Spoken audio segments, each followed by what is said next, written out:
This picture is going viral with Bria Hartley with the sinister grin, right? This malevolent look that's on her face right now. Clearly smiling after injuring Sophie Cunningham, man. Bria Hartley just took Sophie Cunningham out of the game with what looked like a brutal leg collision. And then she was caught on camera smiling, while Cunningham limped off in clear pain. Was this an accident or something worse? And why did the refs let it stand? Fans and even Cunningham's family blasted the officiating, demanding accountability after yet another dangerous play left a player hurt. Sophie Cunningham, let's be clear here. Sophie Cunningham was targeted. Let's be very, very clear here. But Sophie Cunningham was flat out targeted by a dirty player. Hartley's long record of hair pulling, dragging opponents to the floor, and reckless scuffles is fueling outrage online. Fans and pundits are now demanding discipline, with calls for an investigation, maybe even a suspension, piling up. It all set the stage for the moment that changed everything, when Cunningham went down and the Fever's season flashed before their eyes. Does Hartley deserve a suspension? How should the WNBA protect its stars? Let us know down in the comments below. Let's go. Is the play that just occurred. That's like she tries to slide over right there, and Hartley just kind of falls and makes collision with that lower leg. You see her immediately grab it. And she went down hard and was clearly in a lot of pain. Fans thought it was just another routine possession, until Sophie Cunningham crumpled to the floor. Bria Hartley had driven hard toward the basket in the second quarter, pushing through traffic when her momentum carried straight into Cunningham's right leg. But was it truly an accident? Cunningham immediately reached for her knee before collapsing onto the hardwood. She winced in pain, tried to sit up, and then went down again, unable to rise on her own. Trainers rushed out, helping her from the court as she leaned on their shoulders, still clutching her knee. Moments later, she was ruled out for the rest of the game and sent to the locker room. Oh, and Cunningham is down. My goodness.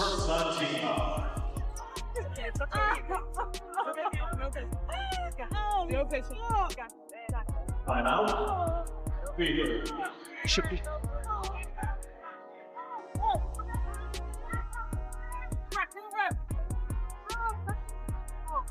Scary moment as we went to commercial. Sophie Cunningham hit the floor hard, and she is being helped off the floor, heading back to the locker room. The reaction from those who saw it up close said everything. Fever head coach Stephanie White admitted later that her first thought watching Cunningham's fall was, "Holy shit." It was the kind of stunned response you only have when a player's body clearly doesn't move the way it's supposed to. Slow motion replays didn't soften the blow either. In fact, they made it worse. The angle of contact, Cunningham clutching her knee, the grimace spread across her face. It all left players and fans frozen in place. Indiana Fever fans wake up pissed off today. Pissed off. Not only are we getting assaulted, but they're smiling about it. This is the 6th time they've smiled, laughed, and cheered on our Indiana Fever players getting assaulted, getting injured. And it pisses me off. The officials never even reviewed the play, letting the game continue without interruption. That decision quickly became its own flashpoint. Fans blasted what they saw as a lack of awareness from the referees. Social media filled with comments accusing the league of failing to protect its players. Cunningham's sister Lindsay added her own voice, criticizing the officiating and pointing out how the WNBA often fines players for speaking out instead of fixing inconsistent calls. Her mother Paula went further, accusing Hartley personally of being out of control on the court, though she later deleted her post. Even so, their frustration reflected what many Fever supporters already felt, that the moment was mishandled and that Sophie wasn't given proper protection in a dangerous situation. Bria Hartley deserves zero benefit of the doubt. And Sophie Cunningham's family not too happy. I believe for Indiana, this wasn't just another injury. It was a major blow in a season already riddled with setbacks. The Fever were missing Caitlin Clark with a groin issue, while Ari McDonald and Sydney Colson had already been ruled out for the year. Losing Cunningham added yet another hole at a time when the roster was already stretched, leaving little stability in the backcourt. On top of her scoring and toughness, Cunningham's leadership had been critical in keeping the team afloat. Now, with even more weight falling on an already thin rotation, their playoff hopes looked fragile. And yet, this play was about more than just what happened between the lines. The hit, the injury, the referee response, all of it set off a public firestorm that extended far beyond the court. In the hours that followed, frustration only grew as more people pointed out another detail from that night. Cameras caught Hartley's reaction after the collision, and what looked like a smile as Cunningham was helped off the court. That single image changed the conversation completely. Making all kind of excuses to say that Bria Hartley is not a dirty player. Let me tell y'all something, man. Come on in here. Come on in here, man. Let me tell y'all something. If it quacks like a duck, walks like a duck, eats like a duck, it's a duck, man. Come on, man. She is the dirtiest player in the WNBA right now, winning the trophy. All right? Winning the trophy for it. Don't sit here and try to tell me Bria Hartley is not a dirty player. A player writhes on the floor with a knee injury, and moments later the cameras lock onto Bria Hartley, smirking.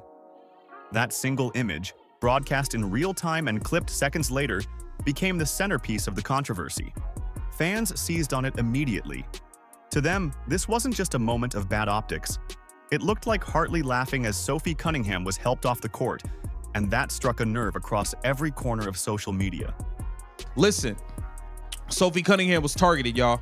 I'm telling you right now, Sophie Cunningham was targeted by Bria Hartley, and it just is what it is. It is what it is. I don't want to sit here and play games and act like, you know, she wasn't. She was targeted by Bria Hartley, and that's just the fact of the matter. And people can act like it's not all they want. I told you guys this girl was a dirty player, and that's all she did today was show how dirty she is.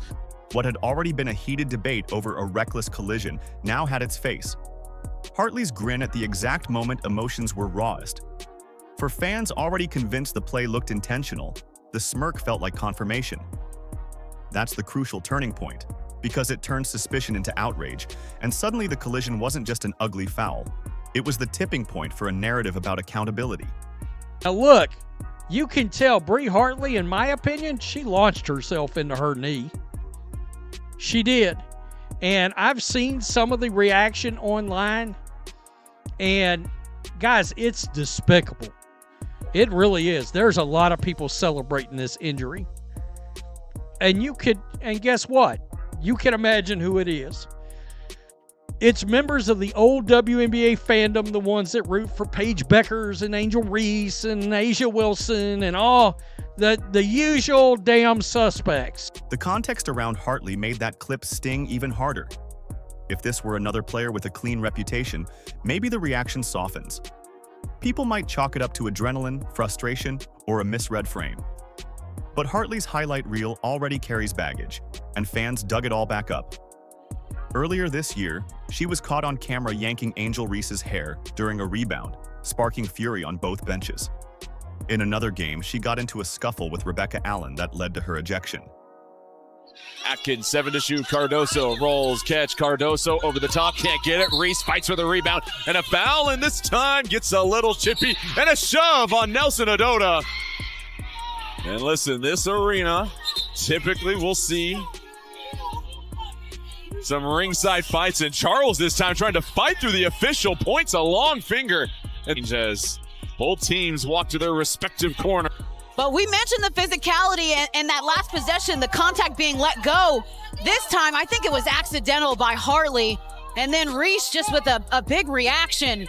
And Tina Charles, being the vet that she is, gonna stick up for her team. If you know anything about Angel Reese, she is going to go hard. She's tough. She cares about making a stand for her team. And I love the reaction from Tina Charles as a vet. You want to see your vet. She's also had dust-ups with Skylar Diggins and others, reported clashes that have built a pattern in the public eye. None of these moments alone define a career, but strung together, they create a perception that's difficult to defend. And again, the big steal by NECA, and they're rolling.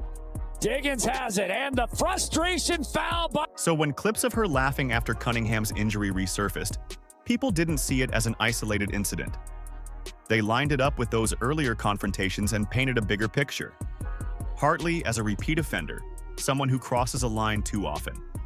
Hartley has developed a reputation among fans and some writers as a dirty player. Outlets began weighing in, connecting the dots between her past and the Cunningham collision, suggesting the league may have to respond with a suspension. Analysts described the smirk as the moment that crystallized a narrative already in motion. Others pointed out that her previous incidents had gone largely unpunished, fueling the belief she could play recklessly without fear of consequences. That perceived lack of accountability is exactly what made the smile cut so deep for many viewers. This is Bria Hartley right here, grinning from ear to ear with Sophie Cunningham smiling. I mean, that's despicable, folks. There's no other way to look at it. Yeah, how about this right here? That chick grinning after Caitlin Clark got slammed to the ground. And then this chick. I mean, really? Unbelievable. Right now, that amplification has left Hartley cast as the villain. Cunningham out with a knee injury, referees accused of letting the moment slide, and Hartley walking away with a smirk. That's the storyline that stuck by the end of the night. And for Indiana, the fallout wasn't just about perception. They had to face the rest of that game with an already battered roster and a 21-point deficit still on the board. The question became whether the Fever had anything left to push back, or if this was the unraveling point they wouldn't recover from. Indiana's season looked like it was caving in. No Caitlin Clark, no Aari McDonald, Sophie Cunningham now gone with an injury, and the scoreboard reading Sun up by 21 in the third quarter. Against one of the most physical teams in the league, the game seemed finished. That's when the Fever flipped the script in the most unlikely way, by mounting the largest comeback in franchise history. An assassin! Kelsey Mitchell! Every game is a home game! Listen to the crowd in Connecticut! Final score in overtime! Fever 99, Sun 93! And Indiana completes the greatest comeback in franchise history! The turning point came from Kelsey Mitchell. At halftime, she had just 4 points, giving little hint of what was about to happen. Then, in the second half, she went nuclear. She scored 34 points after the break, finishing with 38 overall, tying her career high. And she did it with ruthless efficiency, 11 of 22 shooting, 5 of 8 from deep, and 11 of 12 at the line. Every time the Fever needed something to keep their season from collapsing, Mitchell delivered. In overtime, she opened by scoring Indiana's first 10 points, punctuated by back-to-back threes that left the Suns stunned and gave her teammates a shot of belief they hadn't felt all night. An assassin, Kelsey Mitchell, has a new career high!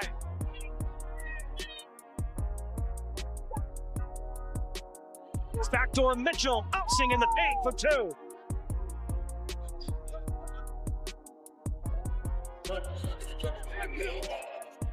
Kelsey Mitchell, the big is matched up. Mitchell squeezing through for 2 at the foul.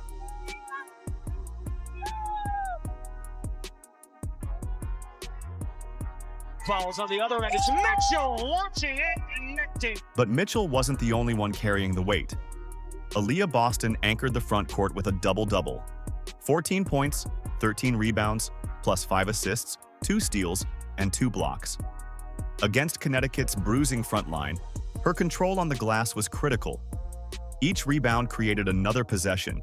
Each kick out to the perimeter gave Mitchell just enough daylight to keep firing. Boston's composure steadied everyone else around her, preventing the game from unraveling. It's another double-double for Aaliyah Boston. Boston will fire a 3. It's in. Boston the putback. Plus the foul. Oh, look at Boston just muscle her way into Charles and lay it in. Boston deep position. Boston pretty spin. Back to Boston. Who ties the game? Boston now with her 15th double-double of the year. That's a new Fever franchise record. Odyssey Sims also came alive when Indiana needed her most. She dropped 19 points and dished 7 assists, orchestrating the offense like a guard who had been running that lineup all season. With Clark and Cunningham both unavailable, Sims became the secondary creator, pushing tempo, attacking gaps, and keeping Connecticut off balance. Her assertiveness gave the Fever a two-headed attack that kept the Sun chasing. Mabry knifes off the screen. Charles is doubled. And Indiana looks like they're in a zone right now. Kick out and stolen by Mitchell. Explodes 2-on-1. Sims elevates for 2 and a foul. Bug with their point guards. This is where you have Odyssey Sims coming in. Kelsey Mitchell making a great heads-up play here, but Odyssey Sims has done a great job early on coming in, figuring. And then came the shot that sealed it. Lexi Hull's 3 in overtime. Her box score won't stand out, but when she rose with confidence and hit that triple from the corner, it was the moment fans and players alike felt the upset lock into place. A Sun team that led by 21 suddenly looked deflated, watching Indiana's bench erupt as the momentum swung completely. Shot clock down to 6 for the Fever. Turner, up fade. Turner kicks it. Hull three-pointer. Bottom! Indiana's just. This comeback didn't just change the outcome of a single game, it reset the pulse of a wounded team. Indiana, stitched together by necessity and held together by resolve, proved they could still fight through chaos and win.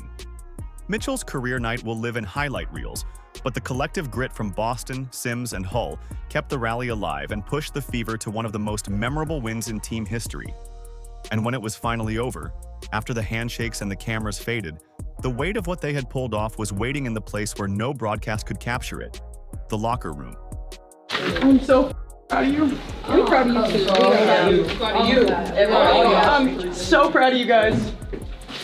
Inside the Fever's locker room, the story of resilience was written in real time. Coach Stephanie White didn't waste the moment. Standing in front of her players, her voice heavy with emotion, she told them this win was about more than clawing back a lead. We will never be counted out because that is worth gold. The context made her words hit harder. Sophie Cunningham had been helped off earlier in the night after a scary collision. Caitlin Clark was already absent with a family matter, and Sydney Colson and Aerie were both already out for the season. For most teams, that stretch of losses would have ended the fight. White saw it differently. She pointed to what they had just done as the definition of grit, not hypothetical, but concrete evidence of what happens when they refuse to give in. That resilience showed up in voices beyond the room as well. Clark, even while away, managed to connect back into the moment with a message on X that read simply, "Battled, battled, battled." So proud. Short but powerful, it gave her teammates the validation they needed, proof that even in her absence, she was paying attention and celebrating with them. Cunningham echoed that sentiment, tweeting, "Kelsey freakin' Mitchell," a raw, unfiltered reaction to Mitchell's career night that carried more weight because it came from someone whose own season now hangs in uncertainty. That response told the team she chose pride for her teammates over bitterness about her own setback. First and foremost, they're good human beings. You know, they're selfless, they're tough, they don't care who gets the credit, they don't care whose day it is. They got something inside of them that you just can't teach. And, you know, they bring it out of each other. And it allows us to go through these incredibly tough times that we're going through, and always gives us a chance. And yet, the lasting takeaway wasn't the silence in between or the nervous glances at injury updates. It was the way this team, a roster repeatedly thinned and reshuffled, kept holding each other up when collapse felt easier. White called their resilience worth gold, and that phrasing summed up why this night didn't just count in the standings. It validated their identity as a group that refuses to be counted out, no matter who's available. That's the through line teammates kept echoing, whether from behind the bench, on social media, or at the podium. Even their laughter, like Sydney Colson joking online, "We down to 4 players, but F it, we ball," became part of the medicine, a release valve after an exhausting night of extremes. Unity came in many forms: serious words from White, pride tweets from Clark and Cunningham, humor from Colson. All pointed back to the same truth. This team is stronger connected than apart. Breezy! You are the consummate professional. We love you. We appreciate you. You were huge. For a franchise trying to climb back into contention, that unity matters as much as any box score. It's what gives them a fighting chance to push through the stretch run, even with bodies missing and tough opponents still ahead. The uncertainty of Cunningham's MRI remains, and fans are right to worry about its impact on their playoff hopes. But the Fever left that room carrying something else just as real: trust that they can weather storms together. That sentiment, born in the aftermath of one of the season's most contentious games, sets up the bigger picture of what this moment means. Because what happened against Connecticut was more than a comeback. It was a public declaration of the Fever's resilience, revealed not in headlines or stats, but in how they stood together when everything pointed the other way. And I'm just so incredibly proud of them for continuing to believe, for continuing to pull together, for continuing to step up. I mean, every single person on this roster impacts winning for us. And every single person on this roster is valued for how they impact winning, whether they play a second or not. They give and give and give to this team. And I'm thankful for this group. Out of one of the ugliest moments in the WNBA season came Indiana's biggest turnaround. Sophie Cunningham's injury could have ended the night, but instead, Kelsey Mitchell tied her career high with 38 points, the highest scoring game in the league this year, and willed the Fever through the largest comeback in franchise history. She scored 34 of those after halftime and overtime, including the first 10 points in OT.